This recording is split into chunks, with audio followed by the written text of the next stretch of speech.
कन में खुद ही को कर इतना बुलंद, खुदा तेरे से खुद पूछे तेरी रजा क्या, ये किसी ने कहा है। तो मैं तो कहता हूँ अपने आप पर विश्वास किया। मेरा जो गृह जिला है भिंड का, एक गाता गांव है, वहाँ पर नदी है, तो वहाँ पर मैंने स्विमिंग सीखी। और मैं दर्शकों को भी बता दूँ, मैं 70% व्हीलचेयर बाउंड पर्सन हूँ। मैं चलने में प्रॉब्लम, मेरे को बाई बर्थ तो नहीं है, बर्थ के कुछ टाइम बाद प्रॉब्लम हो गई। तो जैसा कि समाज में वातावरण होता है, लोग बोलते हैं आज कि जिसको कोई भी शारीरिक रूप से प्रॉब्लम होती है तो उसे ये कहा जाता है कि शरीर से मतलब एक बाहरी आवरण को देखकर ये सोच बता देते हैं कि आप किस तरीके से ये जीवन यापन करोगे, कैसे जीवन यापन करोगे। मैं हमेशा मन में एक ही सोचा कि अपने जो जीवन में बाहरी आवरण से नहीं, इंटरनली पावर होती है, वो मेरे अंदर है। दिव्यांगता जरूर है, बट हमारे अंदर जो भी है उसे, जो भी शक्ति है हमारी, जो इंटरनली जो मन है, शक्ति है, विश्वास है, समर्पण है, इसको लगाकर हम आगे बढ़ेंगे। तो गाता गांव से मैं निकला, जिसे चंबल में ढाकुओं के नाम से वहाँ जानते, मगर मैंने पहचान बदलने का प्रयास करना चाहिए। फिर मैं 2007 में ग्वालियर आया, वहाँ पर डॉक्टर वीके डवास जी के अंडर में LNIP लक्ष्मीबाई शारीरिक संस्थान, वहाँ से मैंने जो टेक्निकल स्विमिंग है, वहाँ से मैंने टेक्निकल स्विमिंग सीखी। यानी पहले ग्रामीण में या जब आपकी जगह जहाँ आप रहते थे वहाँ स्विमिंग आप करते रहते थे? जी। वहाँ के उसमें ये कैसे आपके मन में आया कि मुझे इसी क्षेत्र में जाना है या पैरा स्विमर बनना है? क्या किस तरह से प्रेरणा मिली आपको?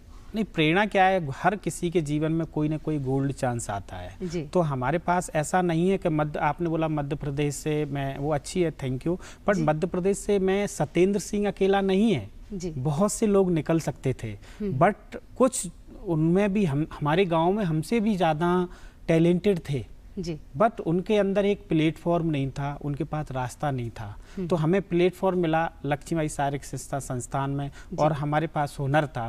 उस हुनर को हमारे गुरुजी आदरणीय वीके डवास जी ने तराशा, और तब मैं आज उन्हें हौसला दिया, उत्साह दिया, तब मैं आज यहाँ तक इस अंतर्राष्ट्रीय दिव्यांग तैराकी तक पहुँचा। तो मैं ये ही चाहता हूँ कि हर खिलाड़ी में, बट जो ग्रास रूट पर जो हमारे तैराक है, हमारे जो स्पोर्ट पर्सन है, चाहे दिव्यांग हो या शारीरिक रूप से स्वस्थ, उनको प्लेटफॉर्म देने की ज़रूरत है। तो हमको प्लेटफॉर्म मिला, तो हम जब उत्साह मिलता है, हमें जब दिव्यांग हुए तो हमें सहानुभूति नहीं, जब हमें सम्मान और प्रोत्साहन दिया गया, तो मैं कहता हूँ सम्मान और प्रोत्साहन, जिस तरीके से एक पौधे में पानी दिया जाता है, वो एक दिन में फल नहीं देता है, वो धीरे धीरे बढ़कर वो फल देता है, और तब कहीं जाकर अंतर्राष्ट्रीय स्तर पर नाम गौरवान्वित करते हैं। फिर मैं वहाँ से चलकर पहली बार नेशनल 2009 में कोलकाता गया, और वहाँ पर मेरा ब्रॉन्ज मेडल मिला। तो जब ब्रॉन्ज मेडल लेके आए तो लोगों ने अप्रिशिएट किया। लोग ये कहते थे कि दिव्यांग को क्या करोगे, और पेपर में एक मैं बता, आजकल तो आसान है, पेपर है, सोशल मीडिया इतना नहीं था। पेपर में भी जब आता था, मेरा पेपर में न्यूज आया, छोटी सी कटिंग आई, तो बड़ा एक अच्छा लगा, अरे नहीं हम और अच्छा भी आएगा। तो धीरे धीरे ये चीज़ें हमने आसान करते। उसके बाद फिर कहाँ जाना हुआ आपका? मतलब ये तो भारत की बात थी, भारत के बाहर का फिर भारत के बाद फिर धीरे धीरे मैं बढ़ता गया नेशनल में। फिर 2014 में क्या है ना, जब किसी भी कार्य को, मैं कहूँगा स्पोर्ट का नहीं, हर क्षेत्र में किसी को अप्रिशिएट किया जाता है ना, तो अप्रिसिएशन का मतलब ही होता है कि हम जो भी कार्य कर रहे हैं बहुत अच्छा कर रहे हैं, हमें और अच्छा करना चाहिए। तो 2014 में मध्य प्रदेश सरकार के माननीय मुख्यमंत्री जी ने विक्रम अवार्ड नवाजा। क्या बात है। तो मैं कहता हूँ कि जब सोचते नहीं तो वो सपने पूरे हो रहे हैं। फिर हमने एक दिन ऐसी लाइन पढ़ी कि जो एक फ्रांस के, उनके दोनों हाथ दोनों पैर नहीं है, तो उन्होंने इंग्लिश चैनल क्रॉस किया, तो हम क्यों नहीं कर सकते? तब तो फिर आपको प्रेरणा मिली कि मैं क्यों नहीं कर सकता। हाँ जी। और इधर वो संघर्ष, उधर मैं पॉलिसी के लिए मैडम मैं बताना मेंशन करना चाहता हूँ कि पहले हरियाणा में अलग अलग स्टेट्स में जो नेशनल में जाते थे उनको पैसा मिलता था, बट हमने प्रयास किया, एक इनिशिएटिव लिया, क्यों नहीं मध्य प्रदेश में भी ये पॉलिसी लागू किया जाए। तो हमने सरकार से भी, सामाजिक न्याय विभाग, खेल विभाग से निवेदन किया, और खेल विभाग बोले कि सामाजिक न्याय के पास जाओ, सामाजिक न्याय तो उसमें एक दूसरे में कन्वेक्शन होता रहता था, कंट्रोवर्स। तो फिर हमने हाई कोर्ट में पिटीशन भी लगाई। साकार मैंने अपने लिए नहीं, वो कैसे कहते, कदम ऐसा चलो निशान बन जाए, कार ऐसा करो पहचान बन जाए, जिंदगी सभी जी लेते, जिंदगी ऐसी जियो जो दूसरों के लिए मिसाल बन जाए। कोई जीता है आज के लिए, कोई जीता है कल के लिए, कोई जीता है जाने के बाद लोग याद करें और लोग पढ़े। जब व्यक्ति के ऐसे ख्यालात होते, दूसरों को कार्य करने की एक प्रेरणा मिलती है।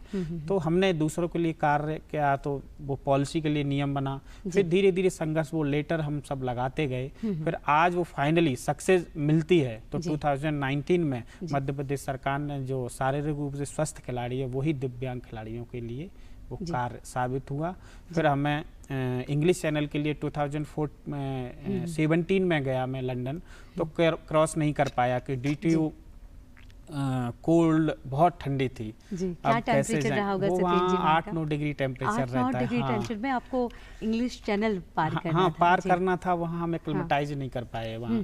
तो फिर मैंने लौट के आ गए, काफ़ी डिप्रेस होती। जब चीज़ हार जाता है तो नहीं, हमें दोबारा से खड़े होना है, और जो चीज़ हमें सोचना ही नहीं है। फिर काफ़ी वो, फिर धीरे धीरे हमने अपने आप को प्रयास किया, फिर अपनी टीम के साथ पुणे में ट्रेनिंग की। फिर हमने 24 जून 2018 को अपनी टीम के साथ इंग्लिश चैनल को क्रॉस किया, एशियन रिकॉर्ड बनाया। फिर कैटलीना चैनल है US में, उसको क्रॉस किया। फिर नॉर्थ चैनल जो हमने 2021 में उसको क्रॉस किया, जो नॉर्दर्न आइलैंड, वो सबसे ठंडा है। सबसे ठंडा क्या टेम्परेचर रहता है? वो वही 8-9 डिग्री रहता है, 10 डिग्री तक रहता है। और कितने घंटे आपको लगे थे? 14-15 घंटे लगते हैं अलग अलग। कंटिन्यू आप तैराकी करते जा रहे थे उसमें, क्या बात है। फिर उसके बाद हमें तब कहीं जाकर मैं भारत सरकार के सामाजिक न्याय विभाग के द्वारा वो सर्वश्रेष्ठ दिव्यांग खिलाड़ी का पुरस्कार दिया गया। 2020 में जो खेल दिवस के शुभ अवसर पर तेंजिंग नोर्गे राष्ट्रीय साहसिक में पहला दिव्यांग तैराक हूँ देश का, जिसको ये तेंजिंग नोर्गे राष्ट्रीय साहसिक अवार्ड से सम्मानित किया। और बड़ी खुशी की बात बता दूं, इस साल मध्य प्रदेश में 4 जो पद्मश्री मिले हैं, उसमें खेल में भी मध्य प्रदेश भारत से महामहिम राष्ट्रपति महोदय ने पद्मश्री से सम्मानित किया। मैं ये कहूँगा, मेरे को ये सम्मान नहीं मिला, एक सोच को सम्मान मिला, एक जज्बे को, एक सपने को, एक ड्रीम को, एक उत्साह को, एक सोच को कि दिव्यांग व्यक्तियों को भी बिल्कुल अगर जी, और हम सबके लिए भी, मतलब भारत के लिए तो है ही, मध्य प्रदेश के लिए तो बहुत ज़्यादा गौरवान्वित करने वाला पल है। तो क्यों ना हम हमारे दर्शकों को पद्मश्री के इस सफ़र की छोटी सी झलकियाँ दिखाते हैं। जी बिल्कुल, आइए आपको लिए चलते हैं। श्री सत्येंद्र सिंह, आप व्हीलचेयर बाउंड अंतर्राष्ट्रीय पैरा तैराक हैं। आपने इंग्लिश चैनल को पार किया तथा प्रांग्स रीफ, LT हाउस